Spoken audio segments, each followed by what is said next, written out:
자, 그 다음에 보실 저항 직병렬 접속은 뭐 따르게 볼 건 없습니다. 저항 직렬과 병렬이 섞여져 있었을 때 어떻게 계산할 거냐라는 문제니까. 자, 그러면 이때 29번 문제 바로 보도록 하죠. 그냥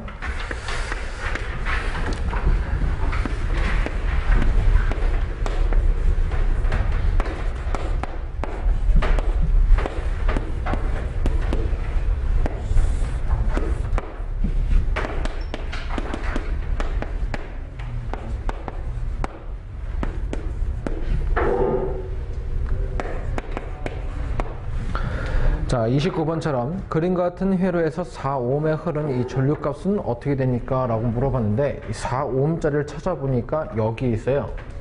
여기에 흐르고 있는 이 전류 I 값이 얼마냐? 라고 물어봤죠. 자, 그러면 자, 일단은 내가 저기 있는 전류 I 값을 보니까 어디에 있냐면 이 4하고 6하고 요가 어디? 병렬 사이에서 존재하는 전류란 얘기예요. 그러면 내가 일단 여기에 주어진 조건 보니까 10V라는 전체에 걸린 이 회로의 전체에 걸린 전압값을 주어졌고요. 여기에 걸린 저항들이 각각 존재를 하는데 여기에 일단 여기에 흐르고 있는 이 전체 전류 I 값을 모른다 얘기죠. 그럼 이 I 값을 구하기 위해서 우리가 뭐부터 해야 되면 여기 합성 저항부터 구하자 이 얘기예요. 그럼 합성 저항 R은 하게 되면 자, 얘네들은 병렬이니까 6 더하기 4 그리고 6 곱하기 4 하면 하나가 되는 합성 저항 구했다는 얘기고, 그럼 얘가 하나가 됐다면 얘하고 무슨 행렬? 직렬이 되겠다 이 뜻이죠. 직렬이니까 플러스 2.6 하시면 되겠네요. 그래서 이걸 가지고 계산기를 눌러보시게 되면 얘는 5ohm이 나옵니다. 자, 그러면 전체 저항 5ohm 구했고요. 전압값 10V라고 줬으니까 여기에 흐르는 이제 전류를 구하겠다 하게 되면 전류 I는 저항분의 전압. 저항은 지금 구해왔으니까 5고요. 여기 전압은 10 줬으니까 전류는 2A가 흐릅니다. 라고 구할 수 있겠죠. 그래서 여기에 지금 이 흐르고 있는 이 전류가 2A라는 뜻이에요.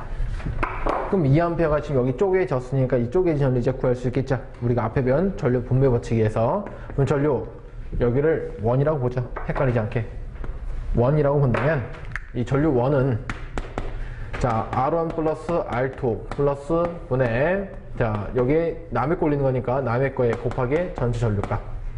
그러면 이 식을 순수 상태에서 다시 대입을 해보면 4 플러스 6이죠. 그리고 남의 거 올리려 했으니까 남의 거 놓고 여기 6이 되겠네요. 6 올려주시고요. 전체 전류는 2라고 구해왔으니까 2 대입하시면 되겠죠. 그래서 요거 계산해 주시면 우리가 원하는 답이 나오겠죠. 그래서 답 1점이 되어 있는 거 4번 찍어주시면 됩니다. 그 다음에 30번.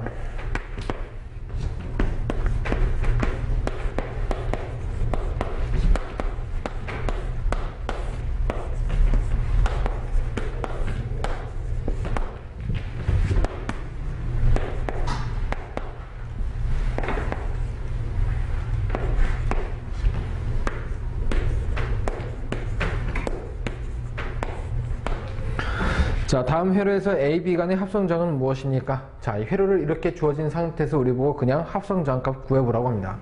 1은 아무것도 아니죠. 근데 2는 얘하고 얘하고 같이 있으니까 병렬. 3ohm도 얘하고 얘하고 같이 있으니까 서로 병렬. 그럼 하나하나로 구해왔다면 이 1, 얘하고 얘하고는 다 직렬 연결이다 라고 볼 수 있겠네요. 그래서 우리가 다시 정하면 자, 병렬 연결해서 이렇게 배웠었죠.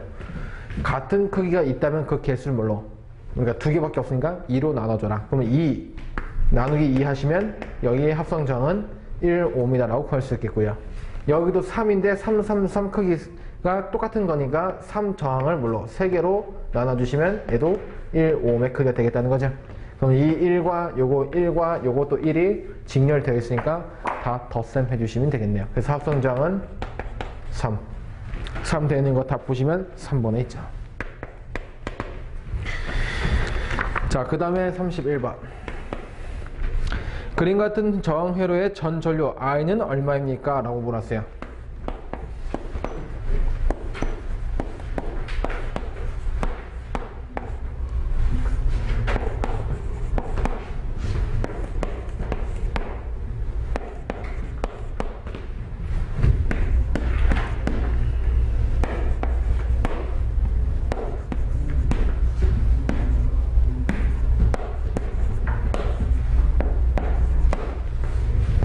자, 자, 이 그림을 본다면 여러분한테 구하라는 게 지금 여기 전체 전류가 얼마냐라고 물어본 거죠. 전체 전류. 전체 전류. 자, 전류값 구하려고 봤더니 여기 회로에 대한 전압은 주어졌어요. 근데 여기 보니까 누가 직렬인지 병렬인지 잘 구분을 못하겠다, 이 부분이에요. 그래서 전류를 그냥 우리가 눈으로 보기 위해서 그려본다면, 자, 전류가 이렇게 흘러들어와서 이렇게 간대요. 그럼 여기 적소점에서 이쪽으로 하나, 이쪽으로 하나 흘러간다는 얘기죠. 자, 그러면 일단 이 부분을 본다면 이 전류가 이렇게 와서 이렇게 흘러갈 거예요. 맞아요? 그럼 얘는 무슨 연결? 서로 직렬. 길이 가는 길이 하나니까. 그러면 얘 직렬이니까 우리가 이 그림을 그냥 조금 삐뚤어져도 직렬이기 때문에 합성 저항 구해버리면 여기 저항이 하나 있다고 본다면 여기가 지금 6ohm이에요. 이렇게 볼 수 있다는 얘기죠. 그러면 이 6ohm짜리가 다시 여기 전류가 이쪽 와서 얘도 만나서 여기 다시 이렇게 간대요. 그럼 얘하고 얘하고 무슨 연결이에요? 병렬. 그럼 이 그림을 좀 예쁘게 그려보면 이렇게 그릴 수 있겠죠.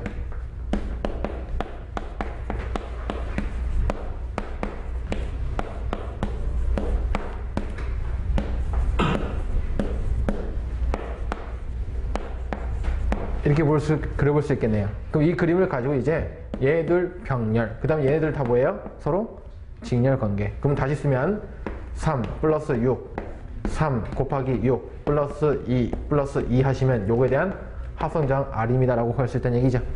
그러면 다시 쓰면 얘 더하면 9, 얘 더하면 18. 다시 쓸 필요 없이 그냥 2네요.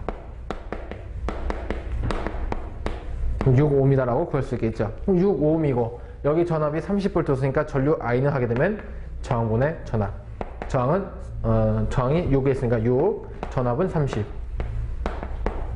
그래서 5A라고 쓰시면 되겠죠. 그래서 답 2번 찍어주시면 되겠네요. 자, 그 다음에 뭐 컨덕턴스의 접속도 마찬가지로 한다면은 뭐 크게 달라지는 건 없습니다. 우리가 늘 구하시는 그 방법에 대해서 거꾸로 하시면 되는 거니까. 자, 한번 보면 이렇게 되죠 뭐. 32번에 자, 0.2모호의 컨덕턴스를 두 개를 직렬 연결하여서 3A의 전류를 흘리게 되면 이때 몇 볼트의 전압을 가하면 되겠습니까? 라고 물어봤어요. 자, 0.2모호의 컨덕턴스가 두 개가 있대요. 두 개가 지금 G가 이렇게 됐고 얘가 직렬 연결이라고 합니다. 자, 참고적으로 여러분들이 보셔야 할 사항이 뭐냐면 우리가 저항 접속에 대해서 우리가 합성저항을 구한다 하게 되면 합성저항 R은 그냥 직렬일 때는 R1 플러스 R2였어요. 그죠? 그리고 병렬에서는 R 하면 R1 플러스 R2 그리고 위에는 곱해준 값이다 이렇게 써봤죠. 근데 이 컨덕턴스에 오게 되면 컨덕턴스의 이 접속은 얘하고 정반대 개념이에요. 우리가 얘 G를 G분의 1로 바꿔서 다시 정리해 본다면 얘 값이 오히려 여기 직렬일 때가 G1 플러스 G2 여기가 G1 곱하기 G2 값이에요.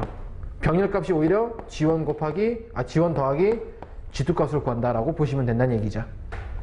여러분들이 요 앞에 책에 상세되어 있으니까 유도하는 과정에 대해서는 참고적으로 보시면 되겠고요. 아, 요렇게 바뀌겠다 이렇게 여러분들이 기억을 하고 계시면 됩니다. 자, 일단은 컨덕턴스 G가 0.2가 두 개가 지금 직렬로 연결되는 이 상태에 전류 I가 3A가 흐른다고 합니다. 그럼 이때 우리가 전압은 어떻게 됩니까? 전압 구해보래요. 자, 오늘 쉽게 구하는 방법 알려드릴게요. 자, V를 구하는데 우리는 V는 무조건 뭐다? 전류 곱하기 저항이란 얘기죠. 근데 이 저항은 다시 한번 쓰면 여기 이렇게 쓰면 되죠. 전류 곱하기 G분의 이렇게 1입니다 라고 써도 된다는 얘기죠. 그러면 이 컨덕턴스가 지금 이렇게 되어 있으니까 얘를 가지고 내가 해석을 얘를 역수를 취해서 저항으로 할 거냐, 그죠? 아니면 그냥 있는 그대로 볼 거냐, 요것만 판단해 주면 된다는 얘기예요. 그러면 자, 이것도 한번 해보죠. 이왕 본 김에 다 같이 보는 거예요. 같은 크기가 있다면 얘는 N, R로 구하죠. 얘는 같은 크기가 있다면 R을 N으로 나눠줘요. 그럼 이 병렬은 어떻게 써요? 얘는 이 직렬에서 얘를 컨덕턴스 G를 N으로 나눠주겠고, 그죠? 얘는 N을 G로 곱해준 값이 얘가 병렬일 때 값이라는 얘기고 직렬일 때 값이라는 얘기죠. 그럼 얘를 보세요. 여기도 이 부분이 지금 뭐라고 했어요? 직렬인데 두 개가 있대요. 그럼 이거 뭐라는 거예요? 이거 0.2를 2로 나눠준 값이 얘가 뭐라는 거예요? 합성 컨덕턴스 G라 이 얘기죠. 그럼 이거를 가지고 우리가 다시 한번 뭐 하면 됩니까? 여기다 대입하면 되잖아요. 그죠? 그럼 다시 대입하면 전류 I 값이 3이고 2분의 0.2분의 1 놓으시면 되겠죠? 이게 제일 간단한 방법이에요. 계산하시면 되겠죠? 계산기 눌러보세요. 눌러보시면 답 3번 나옵니다. 30V.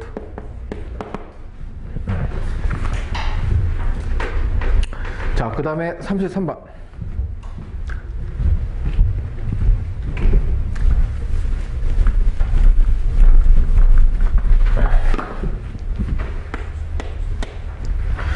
자, 옆 그림에서 AB 접속점 사이에서 컨덕턴스는 얼마입니까?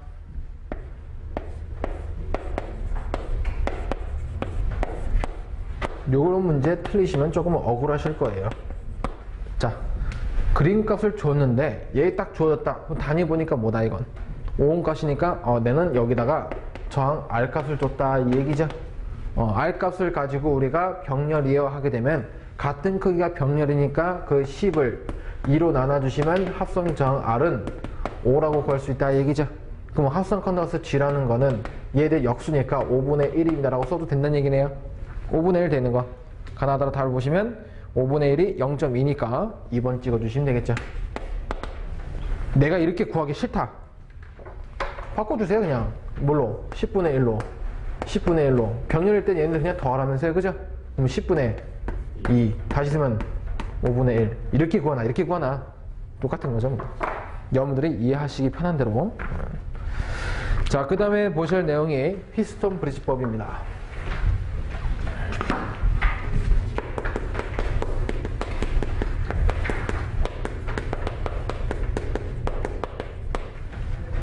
자, 휘스톤 브리지법 하게 되면은 여러분들은 뭐만 생각하면 되냐면 이 그림을 외워주시는 게 제일 좋아요. 이 그림이 굉장히 희한하게 생겼습니다.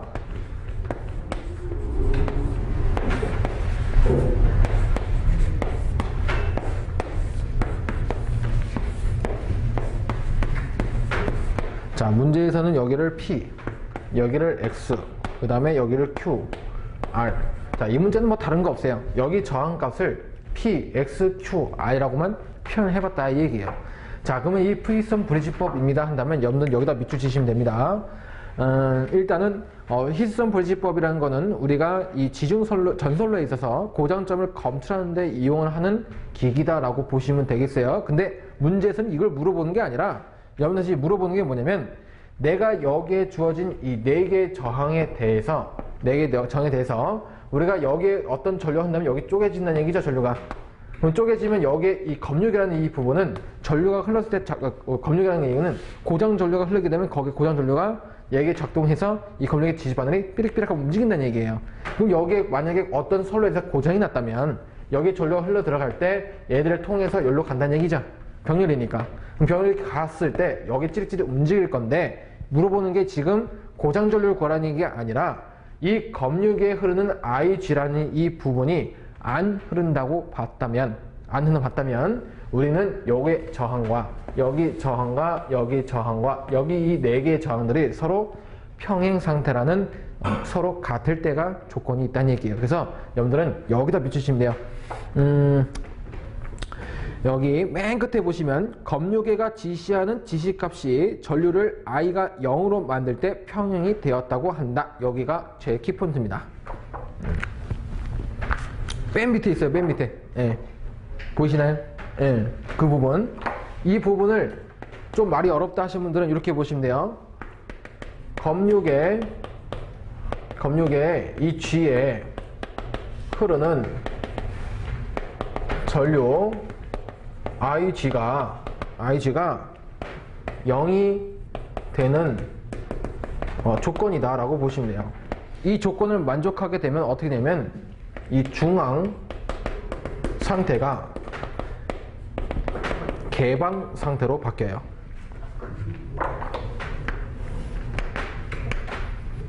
요거 개방이라는 말. 자, 이 개방에 했다는 얘기는 뭐냐면, 자, 여기에 흐르는 이 전류가 IG가 0이 되었습니다 라는 얘기는 여기 전류가 아예 안 흐르겠다는 얘기죠. 그럼 안 흐르겠다는 얘기는 여기가 이 끊어진 회로다 라고 봐도 똑같다 이 얘기예요. 여기가 그럼 이렇게 끊어진 이 회로에 대해서 내가 평행 상태입니다, 평행 조건이다 라고 한다는 이 P, X, Q, R 이 저항들이 어떤 값일 때 얘네들이 여기 중앙 상태가 뻥 뚫리겠느냐 라는 이 조건을 물어본다는 얘기예요. 그래서 이 조건에서 보면 여러분들이 이렇게 외우시면 됩니다. 서로 마주보고 있는 이 저항 값들이 곱해졌을 때 얘들이 서로 같다면 얘들이 곱해졌을 때 서로 같다면 얘가 중앙 상태를 개방시키겠다 이 얘기예요. 이게 공식입니다. 자, 시험 문제에서는 이 4개의 미지수를 가지고 어떻게 하라는 얘기가 아니라 이 4개의 미지수 중에서 3개의 숫자를 주어지고 나머지 하나를 가지고 였는데 이 값이 무엇입니까? 라고 물어볼 때가 있다는 얘기예요. 그러면 여기 만약에 Q 값을 물어봤다고 한다면 Q는 X가 내서 나누기 하면 된다는 얘기죠. X분의 P, R로서 여기에 Q 값을 구하겠다라는 의미를 가지고 있다는 얘기예요. 그래서 휘스턴 브리지법은 다른 건 없습니다. 검육의 G에 흐르는 이 전류 I가 0이 되는 조건은 우리가 중앙이 개방되는 상태, 얘를 좀 예쁜 말로 평행 조건이라고 하면서 이 평행 조건을 만족하려면 이 4개의 미지수에 대한 저항값이 어떻게 서로 대각선끼리 같아졌을 때, 근데 이 공식 물어보는 게 아니라 뭘로 무언가의 숫자를 주어지면서 나머지 하나의 미지수를 구하라 라고 한다면 이렇게 구하겠다라는 이 부분이 휘스턴 브리지법이다 라는 부분이다 라는 것만 이해하시면 될 것 같아요. 자, 문제를 보면 뭐 쉽게 이해하실 수 있을 거예요. 자, 그 다음에 34번 보시면 이런 내용이에요. 그림과 같은 브릿지 회로의 RA가 100이고 RB가 50, RS가 55일 때 걸류기의 지시가 0을 가리켰다면 이 미지의 저항 RX는 무엇입니까? 지금처럼 걸류기의 지시값이 0이었다 이런 말이 나왔다는 얘기는 뭐 하라는 얘기예요? 중앙을 개방 상태로 만든 상태에서 평행 조건이니까 이 평행 조건은 뭐다? 대각선끼리 곱한 이 저항값들이 서로 갖다 놓고 시작한다는 얘기예요. 그러면 얘네 이 그림을 봤을 때 대각선이 곱한 값이 RA랑 RS랑 곱한 값이 RB라는 거와 그 다음에 RX가 곱한 값이 같다 이 부분이죠 지금. 그럼 이 부분에서 지금 구하라는 게 RX는 하고 물었으니까 RX는 RB라는 놈이 내려와서 나눠쓰면 되는 거니까 RB분의 RA, RS 여기 이제 숫자만 대입해 보면 RB라는 거는 50, RB가 50 그 다음에 RA가 100 그리고 RS가 50 요것만 넣고 이제 계산기 눌러주면 되겠죠. 그래서 RX가 얼마냐 하고 한다면 이때 답을 구해보시면 34번의 답이 이거 34번의 답이 2번이 나옵니다. 2번. 그 다음에 35번. 그림의 휘스턴 브릿지의 평행 조건이 무엇입니까? 라고 물었어요. 똑같이 이런 얘기죠. 평행 조건이 됐습니다. 그럼 뭐 하라는 얘기가? 중앙 상태를 개방을 시켜라. 개방을 하게 되면 양변을 우리가 대각선끼리 곱한 것이 서로 같다 했기 때문에 이 그림만 봤을 때 대각선끼리 같다 하게 되면 PR 니꺼로 QX가 됐다 얘기죠. 근데 문제에서는 X는 하고 물었으니까 X는 하고 여기 정의해내보면 이 모양은 똑같네요. 여기랑 X는 하게 되면 Q분의 PR입니다 라고 써주시면 되겠죠. 그래서 그러면 답 돼 있는 거 2번에 있고요. 자, 그 다음에 키르호프 법칙입니다.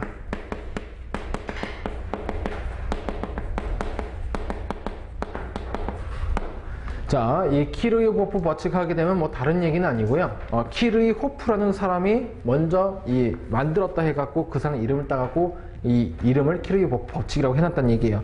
만약에 우리나라 사람이 발견했다면 뭐 홍길동 법칙이다 이렇게 뭐 이런 식으로 했겠죠. 근데 하도 이런 거 다 보시게 되면 다 외국 사람들이 다 하다 보니까 우리나라 사람은 안타깝게도 없습니다. 그래서 키르호프 법칙 어렵지만 이름을 꼭 외워주시기 바랍니다.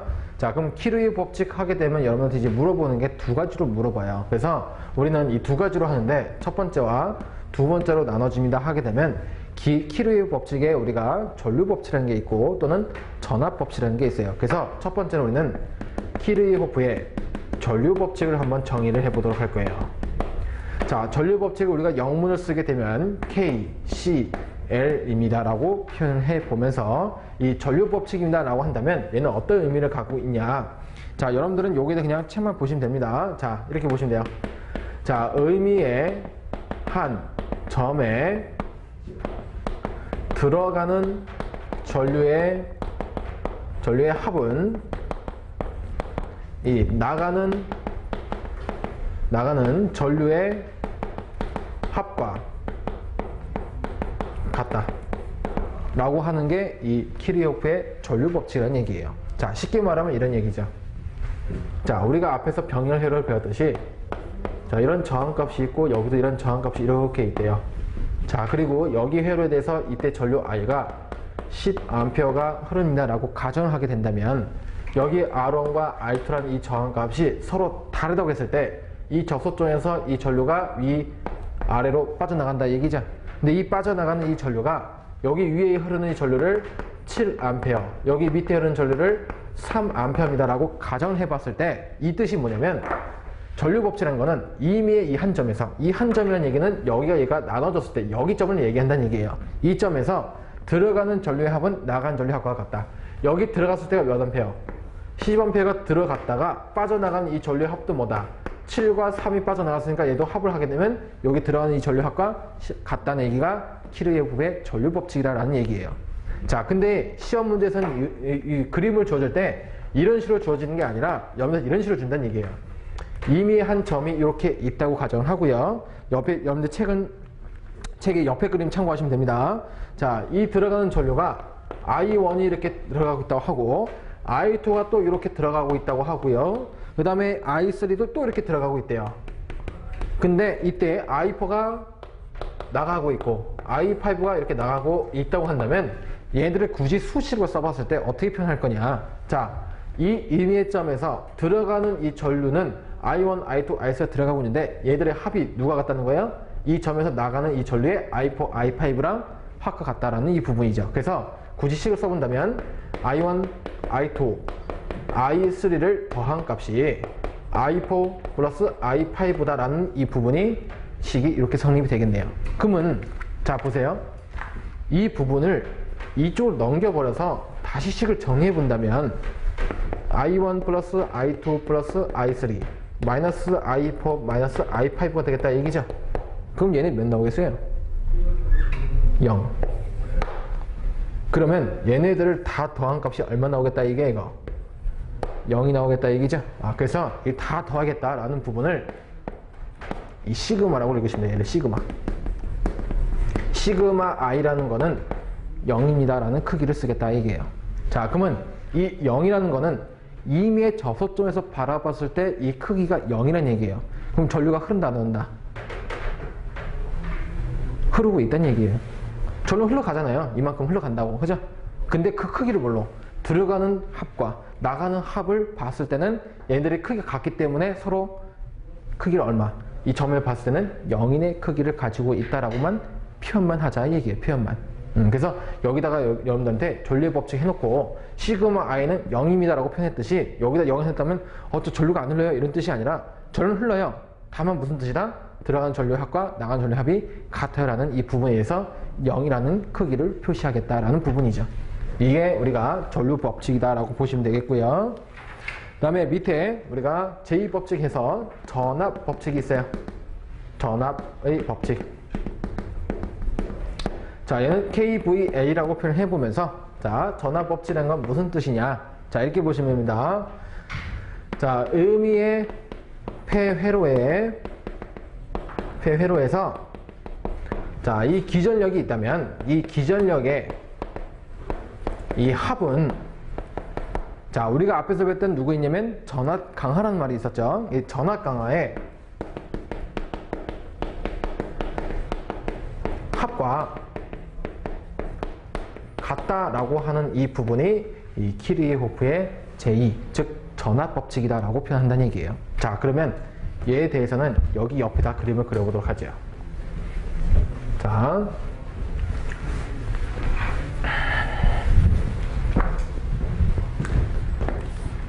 자, 책에는 이런 그림이 없습니다. 제가 그냥 의미를 그리는 거예요.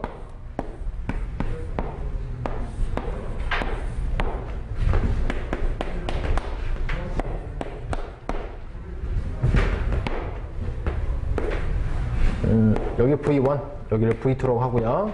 얘를 50V다 라고 해보자. 자, 여기 V1을 표시했다는 전압 강하는 얘기예요.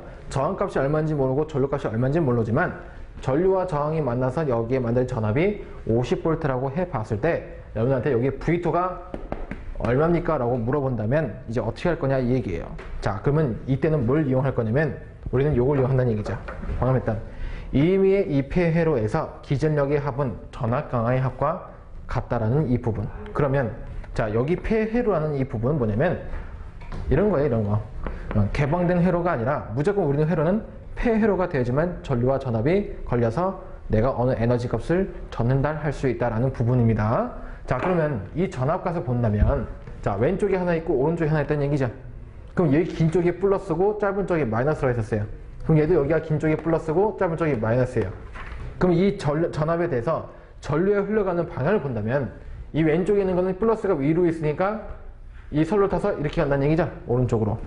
그럼 얘도 플러스가 위쪽에 있으니까 얘도 이렇게 해서 이렇게 한다는 얘기예요.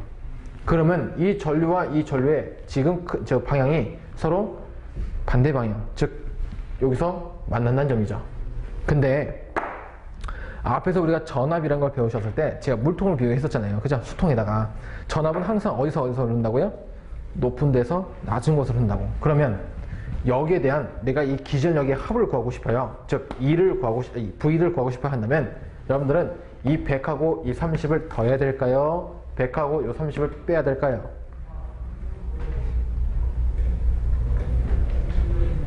말해봐요. 뭐 빼야 돼요? 빼야겠죠? 우리가 이 본다면 전압이 높은 낮은 거 흘러간다고 했으니까 100V짜리가 이렇게 온다고 한다면 30V는 당연히 깨긴 하고 넘어가야죠. 이렇게 얘가 이겨버리는 거니까 이 회로는 이렇게 흐른다는 얘기죠. 그러면 얘는 그냥 30V가 아니라 뭘로 볼 수 있다는 얘기예요. 이거 마이너스 30V다 라고 볼 수 있다는 얘기죠. 그래서 우리는 이때 이 기전의 합이라고 하게 되면 100V 빼기 30V다. 즉 다시 말하면 여기는 기전력이 70V가 걸려 있어요 라는 말과 같다라는 얘기예요. 그러면 여기에 전압 강화하는 얘기는 여기에 흐르고 있는 어떤 값에 비해서 여기가 지금 R 때문에 V1이 전압 강화 이만큼 만들어졌다 이 얘기죠. 그럼 여기 50V라는 얘기는 여기 얼마? 당연히 20V. 기존의 합과 같다면서요. 얘하고 더해 70V가 만들어져야 여기 기존의 합과 같다고 하는 이 부분이 뭐다? 이게 전압법칙이라는 얘기예요. 전압법칙. 아시겠어요? 굳이 어렵게 식을 표현한다면 책에 있는 대로 식을 여러분들 이해를 한번 해보시기 바랍니다. 같은 내용이에요. 같은 내용. 그러면 36번 보자.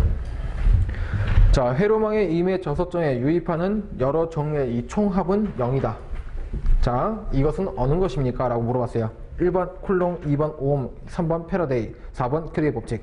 우리는 큐리의 법칙 하고 있으니까 당연히 답 4번 찍어주시면 되겠죠.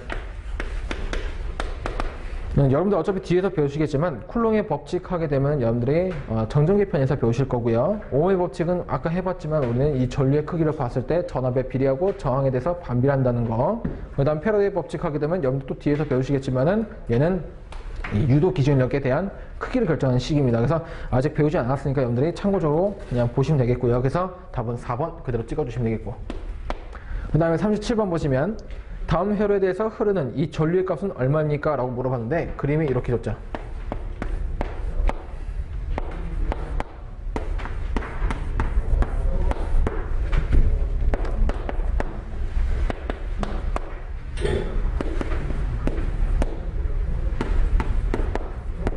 자, 여기에 흐르는 전류를 구하고 싶다고 합니다. I 값. 그런데 자, 여기 긴 쪽이 플러스, 여기 짧은 쪽이 마이너스. 이때 전류가 오른쪽으로 나가요. 그죠? 그럼 얘도 보면 여기 긴 쪽이 플러스, 짧은 쪽이 마이너스니까 얘도 전류가 이쪽으로 가요. 이것만 판단하고 나서 여러분들이 딱 이 기전력의 합을 구하겠다 했더니 같은 방향에는 해갖고 플러스 하면 돼야 안 돼요? 절대 안 됩니다. 어떻게 간다니 이거? 쭉 오다가 얘도 쭉 오다가 서로 만난다는 얘기죠? 서로 방향이 다르다는 얘기예요. 그러면 기전력은 높은 것을 낮은 것을 흐른다고 했으니까 12V가 4V짜리 어떻게 한다니 이거? 이겨버리겠다 이 얘기죠. 그럼 얘는 이 회로가 이런 식으로 흐르겠다 이 얘기죠. 그럼 이때 V는 12에서 4를 빼버리면 되겠죠. 그러면 8V짜리. 그럼 이때 저항은 15하고 여기 25 있으니까 서로 무슨 역이에요? 직렬. 그럼 직렬이니까 그냥 더해버리면 되겠죠. 그럼 R은 15 플러스 25. 그러면 더하면 40. 그럼 전류 I라는 거는 저항분의 전압. 전압 8V, 저항이 40. 그래서 40분의 8 하게 되면 0점이 되는 거. 답 1번 찍으시면 되겠죠.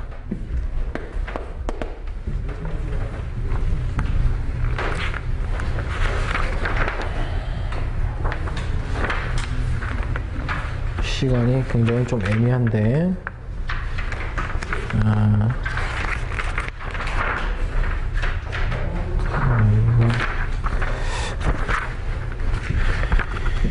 자, 그 다음에 이제 전지의 접속이 나오는데 일단 뭐 하는 데까지 해보도록 하죠. 자, 전지 접속입니다 라고 한다면 여러분들이 전지라는 걸 바로 보기 전에 사실 전지라는 거는 뭐냐면 건전지라는 뜻이에요. 건전지. 이 건전지라는 거를 바로 보기 전에 여러분들이 지금 여기 앞에 있는 기전력이란 이 부분을 어떻게 구할 건지 조금은 이해를 하셔야 될 부분이 있어요. 자, 그러면 이 부분을 이렇게 한번 그려보도록 하죠. 자, 전압이 있고요. 여기 스몰 r 저항이 있고 여기 부하 저항 r이 있다고 합니다. 자, 여기 스몰 r 여기 e라고 해보자. 그리고 여기 흐르는 전류가 있고요. 얘에 대해서 우리가 다시 한번 구한다면 자, 요 기전력입니다 라고 한다면 이거 어떻게 구하겠습니까? 자, 보세요.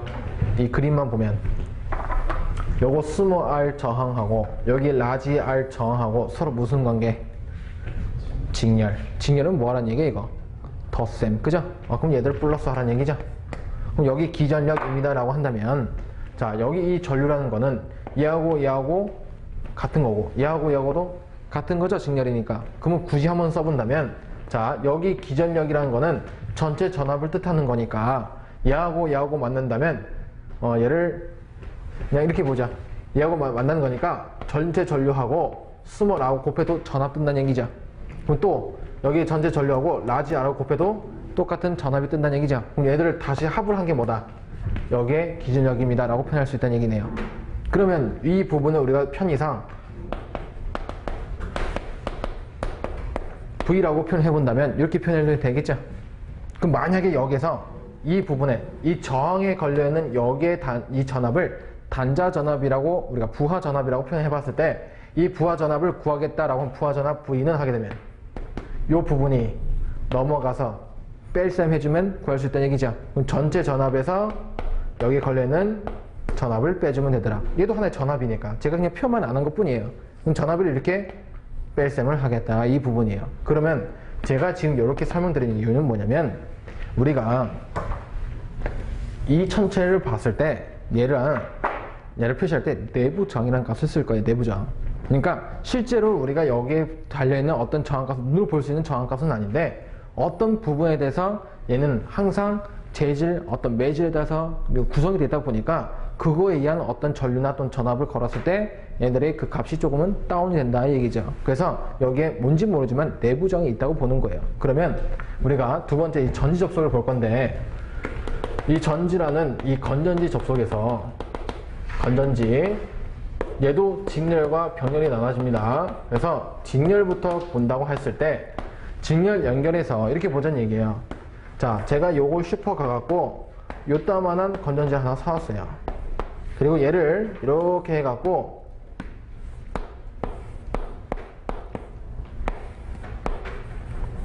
꼬마정으로 달아갖고 이렇게 우리가 전류를 흘려봤다고 합니다. 그럼 예를 들어서 여기에 전원을 3V짜리였어요. 그래서 이 전류가 I가 흘러가갖고 쭉 가고 이 꼬마정구에 불이 반짝 들어오게 한 다음에 다시 여기 쭉 와갖고 들어올 때 원래대로 얘가 3V를 빠져나오면 여기가 다시 3V는 게 정상인데 재보니까 여기가 3V가 아니라 2V로 측정이 되었다 이 얘기예요.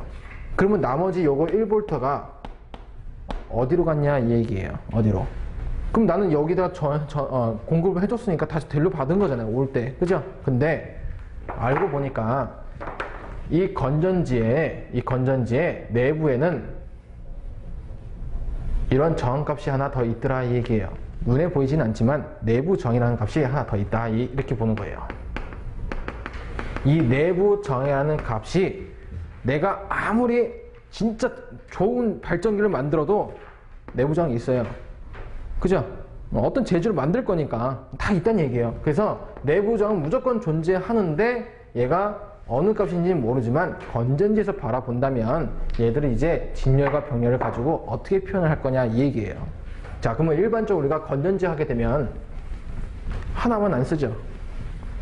계속 여러 개를 많이 써요. 그래서 우리가 여기 전압원이 있다고 보고 이 내부 저항을 가지고 하나로 본다면 여기 건전지 하나로 보자는 얘기예요. 그러면 이렇게 볼 수 있겠죠.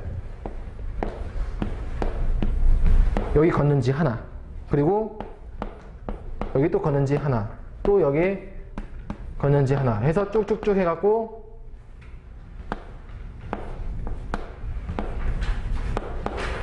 무한 대까지 걸려있다고 해보자.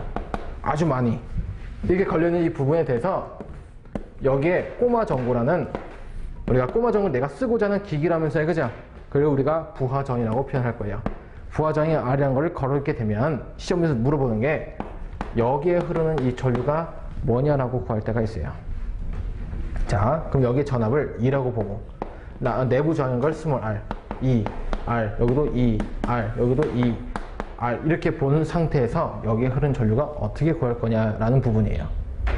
자, 그럼 얘네들도 우리가 여기 전류 흐르는 얘기는 아까 여기서 해봤듯이 다 쪼개진다는 얘기죠.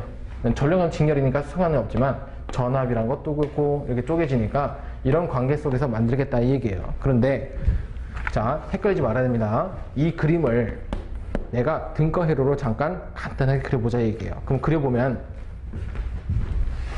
이걸 이렇게 보시면 되겠죠. 자, 보세요. 2라는 이 부분이 N개가 직렬로 되어 있대요. 그럼 우리가 앞에 했듯이 전압 V라는 직렬은 V1 플러스 V2로 했었잖아요. 그죠? 만약 저항이 3개면 V3, 저항이 4개면 V4, 저항이 5개면 V5 이렇게 쓴다는 얘기죠. 그럼 얘가 N개 있다는 얘기는 이 V 값도 뭐라는 얘기 이거? NV로 쓸 수 있다는 얘기죠. 그러면 N개가 있다고 했으니까 얘를 내가 하나로 보겠다고 한다면 N에 나지 2라고 써도 된다는 얘기죠. 그럼 얘는 저항도 하나의 똑같은 저항, 내부 저항이라고 표현했을지 저항값이니까 저항이 지금 N개가 똑같은 크기가 직렬되어 있대요. 그럼 얘도 뭘로? NR로 표현할 수 있다 이 얘기죠. 그럼 이 부분을 이렇게 그림을 그려볼 수 있겠네요.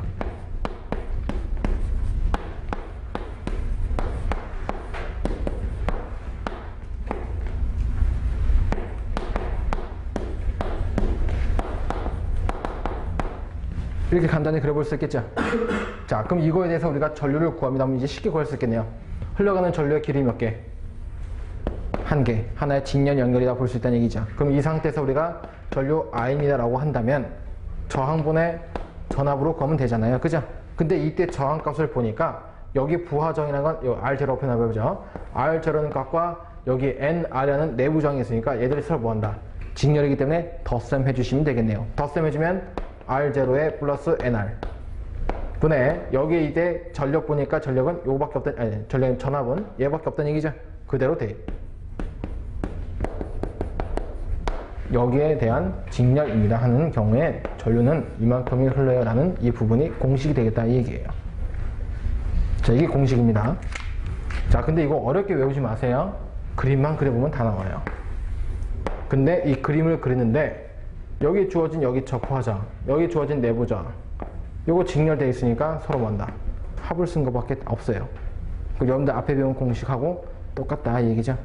자, 그러면 시간이 조금 되는데 병렬까지만 보고 끝내도록 하죠. 예, 보실 때 한 번에 보셔야 되는 게 나왔기 때문에 자, 병렬을 하게 되면 이렇게 볼 수 있겠죠.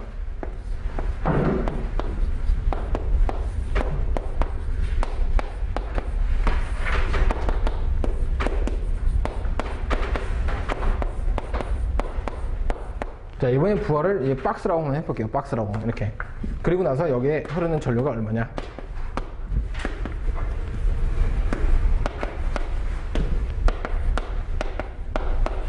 자, 이렇게 N개가 걸려져 있는 이 건전지가 병렬된 이 회로에 대해서 여기 흐르는 전류를 구하고 싶어요 라고 한다면 아까처럼 저것처럼 뭐로 등가 회로로 그려볼 수 있다는 점이에요. 하나로 그려보잖아요. 하나로. 그러면 일단 하나로 그리기 위해서 우리가 앞에서 직렬병의 특성에 배웠던 것처럼 여기 병렬이니까 여기 E라는 이 부분은 이 전압은 다 어떻게 돼요? 똑같다는 얘기죠. 그럼 얘는 하나로 봐도 그냥 2니까 2라고 써도 된다는 얘기네요. 근데 대신에 여기 내부 저항이라는 이 R은 병렬인데 같은 크기가 변화됐으니까 우리가 그 개수만큼 나눠셈 해주시면 된다는 얘기죠. 그럼 얘는 R을 N으로 나눠주신 값으로 표현할 수 있다는 얘기네요. 그럼 이 부분을 등가 회로를 조금 예쁘게 그려본다면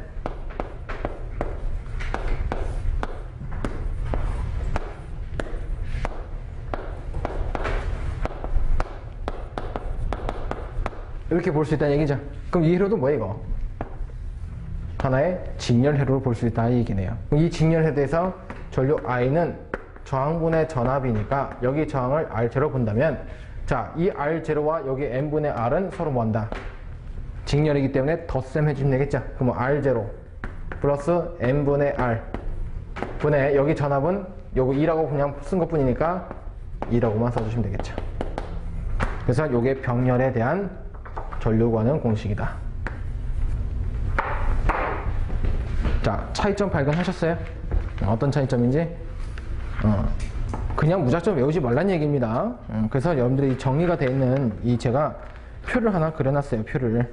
그래서 여러분들 이 표를 가지고 딱 보신다고 하면 직렬 접속일 때와 병렬 접속일 때 봤을 때 기전력은 당연히 직렬일 때는 그 배수만큼 증가했다는 얘기죠. 병렬일 때 뭐한다? 그대로 있는 거니까 우리가 일정하다는 거, 즉 변하지 않는다라고 보시면 되겠고요. 내부 저항은 그 개수만큼 직렬일 때는 늘어나지만 병렬일 때는 그 개수만큼 줄어든다는 거.